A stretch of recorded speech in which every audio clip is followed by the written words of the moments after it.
आप नोबेल पुरस्कार विजेता रविंद्रनाथ टैगोर द्वारा लिखी गई कहानी कंकाल सुनने जा रहे हैं। हम तीन बचपन के साथी जिस कमरे में सोते थे, उसकी बगल वाले कमरे की दीवार पर एक पूरा नर कंकाल लटका रहता था। रात में हवा से उसकी हड्डियां खट खट शब्द करती हुई हिलती थी।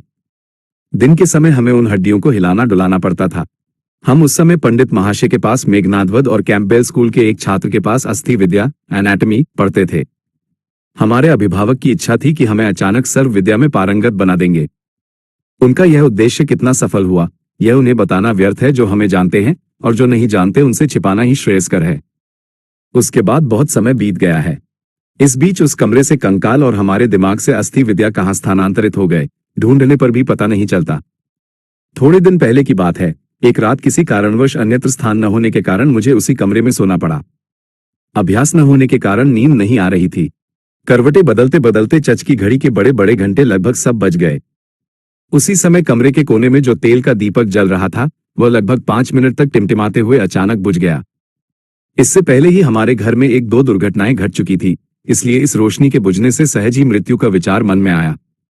ऐसा लगा कि जैसे रात के दोपहर में यह एकलौत चिर अंधकार में विलीन हो गई। प्रकृति के लिए यह वैसा ही है जैसे मनुष्यों की छोटी छोटी प्राण शिखाएं कभी दिन में तो कभी रात में अचानक बुझकर विस्मृत हो जाती हैं। धीरे धीरे उस कंकाल की याद आई। उसके जीवित काल के विषय में कल्पना करते करते अचानक लगा कि कोई चेतन पदार्थ अंधकार में कमरे की दीवार टटोलते हुए मेरी मच्छरदानी के चारों ओर घूम रहा है। उसकी तेज सांसों की आवाज सुनाई दे रही है। वो जैसे कुछ खोज रहा है, मिल नहीं रहा और तेजी से कमरे का चक्कर लगा रहा है। मैं समझ गया कि यह सब मेरे नींद रहित गर्म मस्तिष्क की कल्पना है और मेरे सिर के भीतर जो रक्त दौड़ रहा है वही तेज पदचाप जैसा सुनाई दे रहा है। फिर भी शरीर सिहर उठा। जबरदस्ती इस अकारण भय को तोड़ने के लिए मैं बोल उठा, कौन है? कदमों की आवाज मेरी मच्छरदानी के पास आकर रुक गई और एक उत्तर सुनाई दिया, मैं हूं। मेरा वह कंकाल कहाँ गया? वही खोजने आए हूं। मैंने सोचा, अपनी ही काल्पनिक सृष्टि से डरना ठीक नहीं। तकिए को जोर से पकड़कर परिचित की तरह सहज स्वर में कहा, इस आधी रात को तुमने अच्छा काम निकाला है। अब उस कंकाल की तुम्हें क्या आवश्यकता? अंधकार में मच्छरदानी के अत्यंत पास से उत्तर आया, क्या कहते हो? मेरे सीने की हड्डी उसी के भीतर थी। मेरी 26 वर्ष की जवानी उसके चारों ओर विकसित हुई थी। क्या उसे एक बार देखने की इच्छा नहीं होती? मैंने तुरंत कहा, हाँ, बात तो सही है। तो तुम खोजो, मैं जरा सोने की कोशिश करता हूं। उसने कहा, तुम अकेले हो शायद? तो थोड़ी देर बैठती हूं, थोड़ी बातें की जाएं। 35 वर्ष पहले मैं भी मनुष्यों के पास बैठकर मनुष्यों से बातें करती थी। इन 35 वर्षों में मैं केवल शमशान की हवा में हू करती फिरी हूं। आज तुम्हारे पास बैठकर एक बार फिर मनुष्यों की तरह बातें करती हूं। मैंने अनुभव किया कि मेरी मच्छरदानी के पास कोई बैठ गया। कोई उपाय न देख मैंने उत्साह के साथ कहा, यही ठीक है। जिससे मन खुश हो जाए, ऐसी कोई कहानी सुनाओ। उसने कहा, सबसे मजेदार बात सुननी है तो मेरे जीवन की कहानी सुनो। चच की घड़ी में टन टन करके 2 बज गए। जब मैं मनुष्य थी और छोटी थी, तब एक व्यक्ति से यमराज की तरह डरती थी। वे मेरे पति थे। मछली को कांटे से पकड़ने पर जैसा लगता है, मुझे भी वैसा ही महसूस होता था।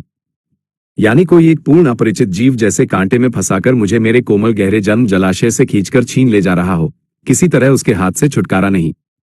विवाह के 2 महीने बाद ही मेरे पति की मृत्यु हो गई और मेरे रिश्तेदारों ने मेरी ओर से बहुत विलाप किया। मेरे ससुर ने कई लक्षण मिलाकर सास से कहा, शास्त्रों में जिसे विषकन्या कहते हैं, ये लड़की वही है। वह बात मुझे साफ याद है। सुन रहे हो? कैसा लग रहा है? मैंने कहा, बहुत अच्छा। कहानी की शुरुआत बहुत मजेदार है, तो सुनो। खुशी खुशी मायके लौट आई। धीरे धीरे उम्र बढ़ने लगी। लोग मुझसे छिपाने की कोशिश करते थे, लेकिन मैं खुद अच्छी तरह जानती थी कि मेरे जैसी सुंदरी हर कहीं नहीं मिलती। तुम्हें क्या लगता है? बहुत संभव है, लेकिन मैंने तुम्हें कभी देखा नहीं। क्यों? मेरा वह कंकाल। ही, मैं मजाक कर रही हूं। तुम्हारे सामने कैसे साबित करूं कि उन 2 शून्य आंखों के गड्ढों के भीतर बड़ी बड़ी कजरारी आंखें थीं और लाल होंठों पर जो मध्यम मुस्कान रहती थी, उसकी तुलना अब की इन खुली हड्डियों वाली डरावनी हंसी से नहीं की जा सकती। और उन चंद सूखी हड्डियों के ढांचे पर इतना लावण्य, यौवन की वह कोमल कठोर पूर्णता हर दिन खिलती थी कि तुम्हें बताने जाऊं तो हंसी भी आती है और गुस्सा भी। मेरे उस शरीर से जो अस्थि विद्या सीखी जा सकती है, उस समय के बड़े बड़े डॉक्टर भी उस पर विश्वास नहीं करते थे।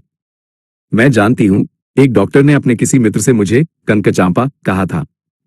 उसका अर्थ यह था कि दुनिया के बाकी सब मनुष्य अस्थि विद्या के उदाहरण थे, केवल मैं ही सौंदर्य रूपी फूल जैसी थी।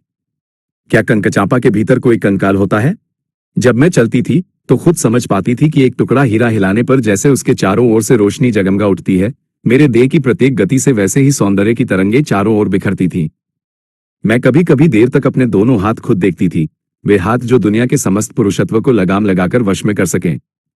सुभद्रा ने जब अर्जुन को लेकर गर्व से अपना विजय रथ तीनों लोकों के बीच से चलाया होगा, तो उनके भी शायद ऐसे ही सुडौल हाथ, लाल हथेलियां और लावण्यमयी उंगलियां रही होंगी। लेकिन मेरे उस निर्लज, नग्न, आभूषणहीन वृद्ध कंकाल ने तुम्हारे पास मेरे बारे में झूठी गवाही दी है। मैं तब लाचार थी, उत्तर नहीं दे सकती थी। इसलिए पूरी दुनिया में मुझे सबसे ज्यादा गुस्सा तुम पर आता है। इच्छा होती है कि अपना वह 16 वर्ष का जीवंत, यौवन की गर्मी से भरा रूप एक बार तुम्हारी आंखों के सामने खड़ा कर दूं, जो तुम्हारी आंखों से नींद उड़ा दे और तुम्हारी अस्थि विद्या को बेचैन करके देश निकाला दे दे। मैंने कहा, अगर तुम्हारा शरीर होता तो उसे छूकर कहता कि उस विद्या का अंशमात्र भी मेरे दिमाग में नहीं है, और तुम्हारा वो रूप अंधकार के पर्दे पर चमक उठा है। अब और अधिक कहने की आवश्यकता नहीं, मेरी कोई सहेली नहीं थी। दादा ने प्रतिज्ञा की थी कि वे विवाह नहीं करेंगे। अंतःपुर में मैं अकेली थी। बगीचे के पेड़ के नीचे मैं अकेली बैठकर सोचती थी कि पूरी दुनिया मुझे ही प्यार कर रही है, सारे तारे मुझे ही देख रहे हैं, हवा बहाने से बार बार मेरे पास से आहें भरते हुए गुजर रही है। दुनिया के समस्त युवक उन तृण समूहों की तरह मेरे चरणों में खड़े हैं, ऐसी मैं कल्पना करती थी। हृदय में अकारण ही एक वेदना महसूस होती थी। दादा के दोस्त शशिशेखर जब मेडिकल कॉलेज से पास होकर आए, तब वे ही हमारे घर के डॉक्टर बने। मैंने उन्हें पहले ओझल से कई बार देखा था। दादा बहुत अजीब आदमी थे, दुनिया को जैसे आंखें खोलकर देखते ही नहीं थे। उनके मित्रों में केवल एक शशिशेखर थे, इसलिए बाहरी युवकों में मैंने केवल इन्हीं शशिशेखर को हमेशा देखा, और जब मैं शाम को फूलों के नीचे रानी की तरह बैठती थी, तब दुनिया के समस्त पुरुष शशिशेखर का रूप धरकर मेरे चरणों में आते थे। सुन रहे हो? क्या लग रहा है? मैंने आप भरते हुए कहा। लग रहा है शशिशेखर होकर जन्म लेना अच्छा होता। पहले सब तो सुनो। एक दिन बारिश के मौसम में मुझे बुखार हुआ। डॉक्टर देखने आए। वह पहली मुलाकात थी। मैं खिड़की की ओर मुंह करके लेटी थी, ताकि शाम की लालिमा से चेहरे का पीलापन दूर हो जाए। डॉक्टर जब कमरे में आए और मेरे चेहरे की ओर देखा, तब मैंने खुद को डॉक्टर की जगह रखकर अपने चेहरे की कल्पना की। उस संध्या की रोशनी में कोमल तकिए पर एक सुकुमार चेहरा, बिखरी हुई जुल्फे माथे पर गिरी हुई और लज्जा से झुकी हुई आंखों की पलकें गालों पर छाया फैला रही थी। डॉक्टर ने नम्र स्वर में दादा से कहा, एक बार हाथ देखना होगा। मैंने चादर के भीतर से अपना कोमल हाथ बाहर निकाल दिया। एक बार हाथ की ओर देखकर सोचा कि अगर नीले रंग की कांच की चूड़ियां पहनी होती तो और भी सुंदर लगता। मरीज का हाथ पकड़कर नाड़ी देखते हुए डॉक्टर को इतना हिचकिचाते पहले कभी नहीं देखा था। उन्होंने कांपती उंगलियों से नाड़ी देखी, उन्होंने मेरे बुखार की तपिश समझी, और मैंने भी उनकी आंतरिक नाड़ी की गति का कुछ अंदाजा लगा लिया। विश्वास नहीं हो रहा? मैंने कहा, अविश्वास का कोई कारण नहीं है। मनुष्य की नाड़ी हर स्थिति में समान नहीं चलती। समय के साथ 2-4 बार बीमार पड़ने और ठीक होने के बाद मैंने देखा कि मेरी उस शाम की मानसिक सभा में पुरुषों की संख्या घटकर केवल 1 पर आ टिकी। जगत में केवल एक डॉक्टर और एक मरीज ही बाकी रह गए। मैं छिपकर शाम को बसंती रंग के कपड़े पहनती, जूड़ा बांधकर उसमें बेले के फूलों की माला लपेटती और आईना लेकर बगीचे में बैठ जाती। क्यों? क्या खुद को देखकर मन नहीं भरता था? सचमुच नहीं भरता था, क्योंकि मैं खुद को नहीं देखती थी। मैं तब अकेली बैठकर दो हो जाती थी। मैं डॉक्टर बनकर खुद को देखती, मुग्ध होती और प्यार करती, फिर भी भीतर एक आह हवा की तरह हू करती उठती। तब से मैं और अकेली नहीं थी। जब चलती तो नीचे झुककर देखती कि पैरों की उंगलियां जमीन पर कैसे पड़ रही हैं, और सोचती कि यह चाल हमारे नए डॉक्टर को कैसी लगती होगी। दोपहर में खिड़की के बाहर सन्नाटा होता, दूर आसमान में कभी कोई चील बोलती। मैं चादर बिछाकर लेटी रहती और एक हाथ कोमल बिस्तर पर फैलाकर सोचती कि कोई इस हाथ को देख रहा है, कोई इसे अपने दोनों हाथों से उठा रहा है, कोई इसकी हथेली पर एक चुंबन अंकित करके धीरे से लौट रहा है। सोचो, अगर यही कहानी खत्म हो जाए तो कैसा रहे? मैंने कहा, बुरा नहीं है। थोड़ा अधूरा तो रहता है, लेकिन उसे खुद पूरा करते हुए बाकी रात कट सकती है। लेकिन तब तो कहानी बहुत गंभीर हो जाएगी। उसका उपहास कहाँ रहेगा? उसके भीतर का कंकाल अपने दांत दिखाकर कब प्रकट होगा? आगे सुनो। थोड़ी प्रैक्टिस चलने पर डॉक्टर ने हमारे घर के नीचे के हिस्से में अपना दवाखाना खोल लिया। तब मैं उनसे कभी कभी हंसते हुए दवाइयों और जहर के बारे में पूछती कि क्या करने से इंसान आसानी से मर जाता है।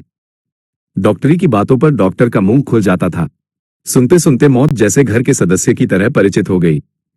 प्यार और मौत, बस इन दो को ही मैंने पूरी दुनिया में देखा। मेरी कहानी अब लगभग खत्म होने वाली है। मैंने धीरे से कहा, रात भी अब खत्म होने को है। कुछ दिनों से देख रही थी कि डॉक्टर साहब बहुत खोए खोए से थे। एक दिन देखा उन्होंने बहुत सज धज कर दादा से उनकी घोड़ा गाड़ी उधार ली। मैं रह नहीं पाई। दादा से पूछा, डॉक्टर साहब आज गाड़ी लेकर कहाँ जा रहे हैं? दादा ने संक्षेप में कहा, मरने। मैंने कहा, नहीं, सच बताइए। उन्होंने थोड़ा और खुलकर कहा, शादी करने। मैंने कहा, सच में? और बहुत हंसने लगी। धीरे धीरे पता चला कि इस शादी में डॉक्टर को 12,000 रुपये मिलेंगे। लेकिन मुझसे ये खबर छिपाकर मेरा अपमान करने का क्या मतलब? क्या मैंने उनके पैर पकड़कर कहा था कि ऐसा करोगे तो मैं मर जाऊंगी? पुरुषों पर भरोसा करने का कोई रास्ता नहीं है। मैंने दुनिया में केवल एक ही पुरुष देखा और एक पल में ही सारा ज्ञान प्राप्त कर लिया। शाम को जब डॉक्टर मरीज देखकर लौटे तो मैंने खूब हंसते हुए कहा, क्यों डॉक्टर साहब, आज आपकी शादी है क्या? मेरी खुशी देखकर डॉक्टर केवल झेपे ही नहीं बल्कि बहुत उदास भी हो गए। मैंने पूछा, बैंड बाजा कुछ भी नहीं है? उन्होंने आप भरकर कहा, क्या शादी इतनी ही खुशी की बात है? सुनकर मैं हंसते हंसते लोटपोट हो गई। मैंने कहा, ऐसा नहीं होगा, बाजा चाहिए, रोशनी चाहिए। मैंने दादा को इतना तंग किया कि वे तुरंत उत्सव की तैयारी में जुट गए। मैं बस बातें करती रही कि दुल्हन आएगी तो क्या होगा। मैंने पूछा, डॉक्टर साहब, क्या तब भी आप मरीजों की नाड़ी टटोलते फिरेंगे? हे। हालांकि पुरुषों का मन दिखाई नहीं देता, पर मैं शपथ खाकर कह सकती हूं कि मेरी बातें डॉक्टर के सीने में तीर की तरह चुभ रही थी। रात को शुभ मुहूर्त था। शाम को डॉक्टर छत पर दादा के साथ शराब पी रहे थे। धीरे धीरे चांद निकल आया। मैंने हंसते हुए आकर कहा, डॉक्टर साहब, भूल गए क्या? जाने का समय हो गया है। यहाँ एक छोटी सी बात बताना जरूरी है।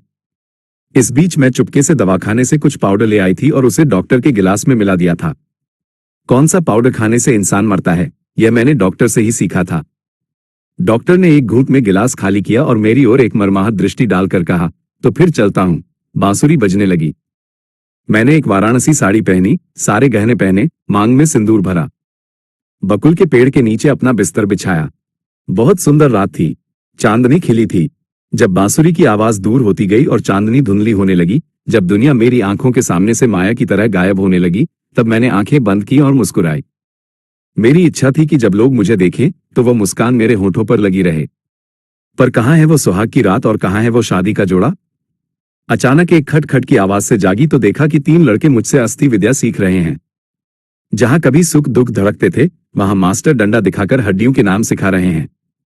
और वो मुस्कान जो मैंने आखिरी वक्त में होठों पर सजाई थी, उसका क्या कोई निशान तुम्हें दिखाई दिया? कहानी कैसी लगी? मैंने कहा, कहानी बहुत मनोरंजक थी। तभी पहले कौवे ने बांग दी। मैंने पूछा, क्या तुम अभी भी हो? कोई उत्तर नहीं मिला। कमरे में भोर की रोशनी आ गई थी।